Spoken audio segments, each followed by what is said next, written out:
좋지만 그런 과정이라면 통계 자체의 허수. 근데 그걸 우리는 통계라고 해서, 그리고 인사 담당자 면접관이 얘기했다면 무조건 다 믿고 있다는 게 좀 애매하다는 게, 모집 단위 작은 숫자에서 연말 시점에서 합격한 분 통계 스펙 올리세요, 커피 쿠폰 사줍니다, 이런 다양한 강사들이 각각의 다른 의견을 가지고 다른 이야기를 많이 합니다. 그럼 같이 간 친구를 다치게 만듭니다. 그죠? 근데 꼭 웃기는 건 다치는 부위도 상체는 없고 발목과, 근데 문제는 여러분이 몰빵한다는 거, 다른 걸 다 포기한 채 거기에다 투자한다는 거는 그만한 답변 안 해줍니다. 왜? 그걸 답변을 하려면 어떻게 해야 되냐. 공식적인 답변이 얼마 안 됐습니다. 한 달, 1월달에, 올 1월달에 받는 통계인데, 안녕하십니까. 인사팀 직설의 윤호상 소장입니다. 화면 보이시죠? 와, 굉장히 많은 통계. 재밌습니다. 그죠? 그래서 이런 통계 자극적으로 많이 보는데, 그래서 왼쪽에 여기 이쪽의 통계는, 이쪽의 통계, 송리에 그죠?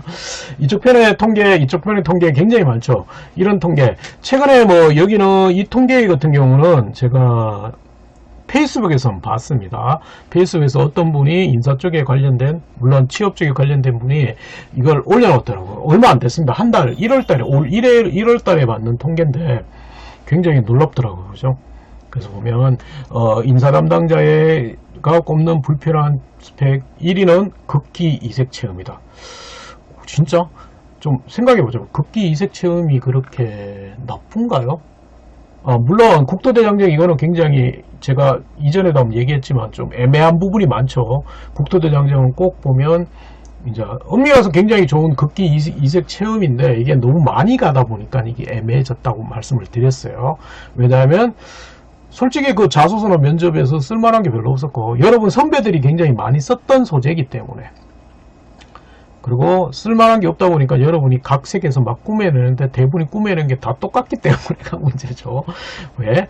솔직히 자소서나 면접에 쓸만한 거는 해 뜨면 걷고 껌껌하면 자니까 쓰는 게 없어요. 그래서 갔다 온 선배 입장에서 그걸 쓰고 싶어 하거든요. 그래서 밋밋하게 쓰면 안 되니까 각색하죠. 근데 기껏 꾸며낸 얘기가 다 비슷하다는 게, 대학생이 찬일이 참 부족해요.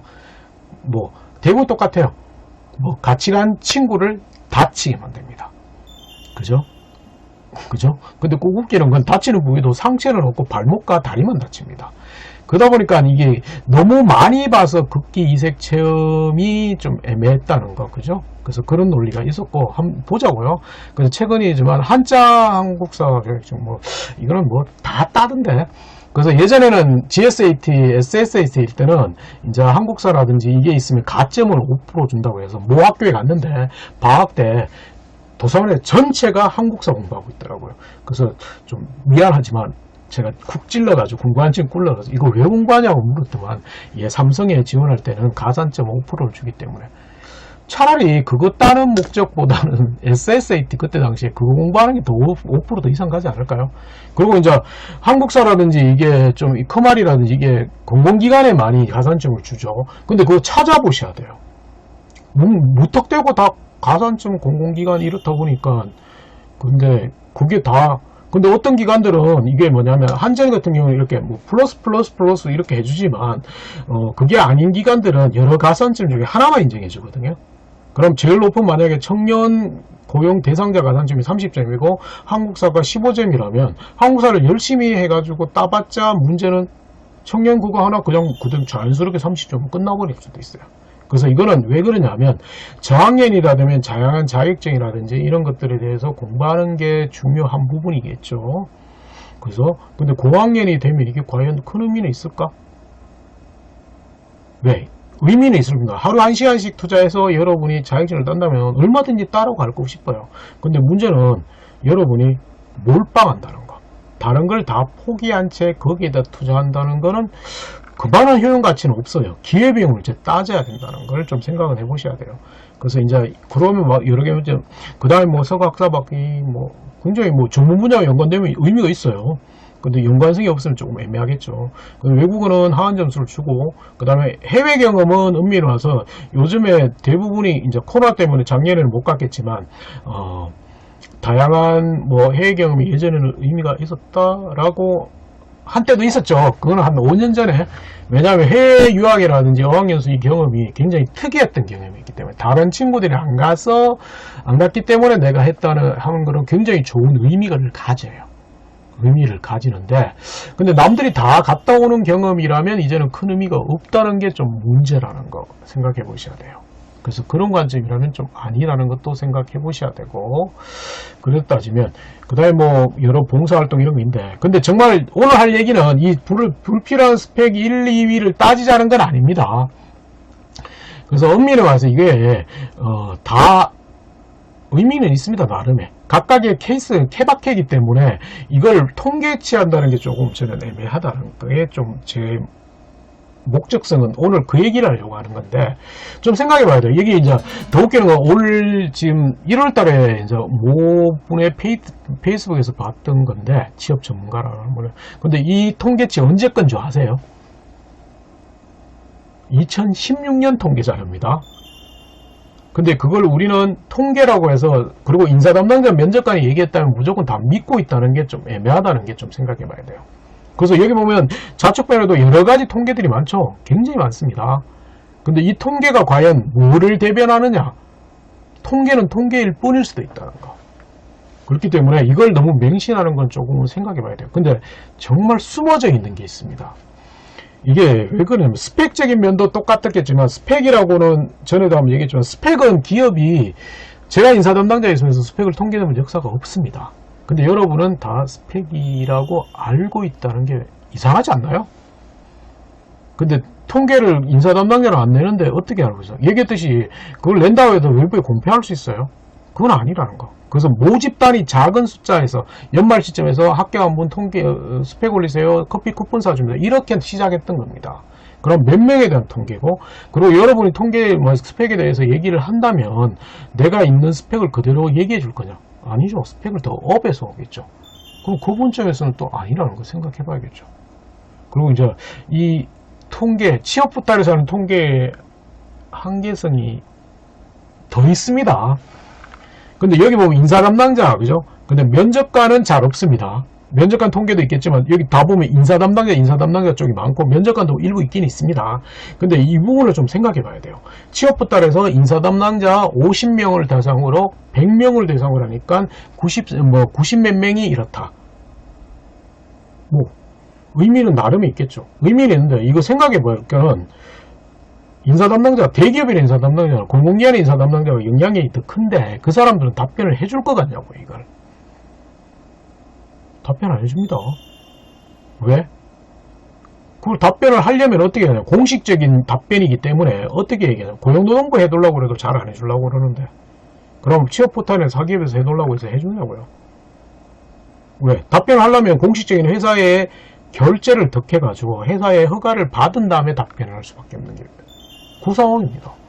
그러면 그 상황, 그러면 대기업이나 가장 많이 뽑는 대기업이나 공공기관 인사 담당자나 이런 사람들은 답변을 안 하고 있는데, 그 속에서 나머지 뺀 통계라는 거.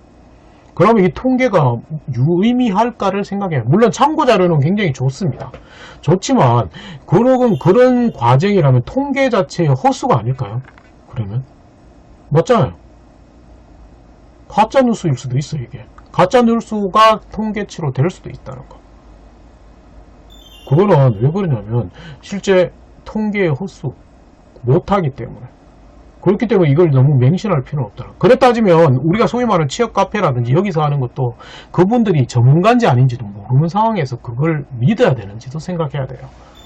그래서 나름의 통계치는 의미가 있기 때문에 여기에 대한 것들을 의미를 해석해 보는 건 좋지만, 그걸 맹신해서 이렇다 저렇다고 하는 것은 오히려 안 맞다는 거. 그래서 그 부분을 좀 고민해요. 이거는 지원하시는 여러분도 고민을 해봐야겠지만, 제발 취업 소위 말해서 강의하시는 분 제발 좀 이 통계치 갖다 놓고 이게 모든 걸 대변한다고 생각하시는 거는 잘못된 방식입니다. 잘못된 방식. 그래서 그런 부분이 좀 있죠. 그래서 여기 보면 이상한 거 있죠. 신입채용 면접에서 가장 중요한 평가 요소가 성실성과 책임감이라고 있죠. 근데 대기업의 성실성과 책임감을 강조했을까요? 그래서 이 속에서도 통계의 허수가 보입니다.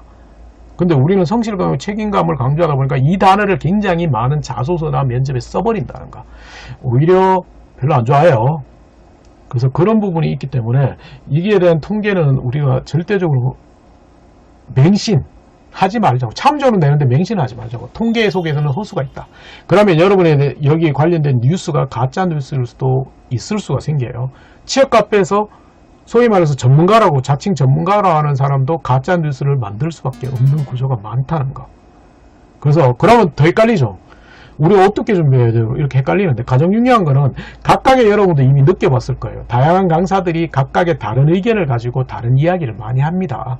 그럼 거기에 대해서 헷갈려가지고 혼란스럽게 생각하지 마시고 다 들어보시고 본인만의 맞는 스타일만 가져가면 됩니다. 그리고 그 통계 속에서도 이런 각각에서 이것도 절대적인 맹신이 케바케이기 때문에 케이스 바이 케이스이기 때문에 여러분이 거기에 대해서 나만의 케이스, 나만의 생각, 나만의 논리로 접근하면 된다는 거. 그렇기 때문에 이 통계 이런 걸 너무 맹신해서 너무 거기에 대해서 쫓아가는 거는, 그리고 거기에서 자신감을 잃어버리는 건 안 했으면 좋겠습니다. 아시겠죠? 오늘 뭔 얘기예요? 정말 두서없이 얘기했네요. 앞쪽에는 이거 얘기했다가 뒤쪽에는 저거 얘기했다가. 근데 이제 가장 중요한 거는 너무 여기에서 가짜 뉴스가 많을 수도 있기 때문에 일희일비하지 말자. 가장 좋은 거는 나만의 스타일, 나만의 것, 나만의 차별성이 더 중요한 부분이다. 지역에서 그것만 기억하시면 돼요. 그래서 무조건 된다 안 된다의 흑백 논리로 접근 안 했으면 좋겠다는 겁니다. 아시겠죠? 정리 안 돼. 예, 알겠습니다. 오늘은 여기까지 하고요. 구독, 좋아요 안 하셔도 돼요. 그냥 보시고 열심히 보시고 도움이 된다면 그거면 됩니다. 궁금한 거 있으면 댓글로 팍팍팍팍 남겨주세요. 그럼 바로바로 답변하고 필요하다면 영상 찍어서 올리도록 하겠습니다. 아시겠죠? 좋아요. 다음에 또 뵙겠습니다. 그러면 수고하세요.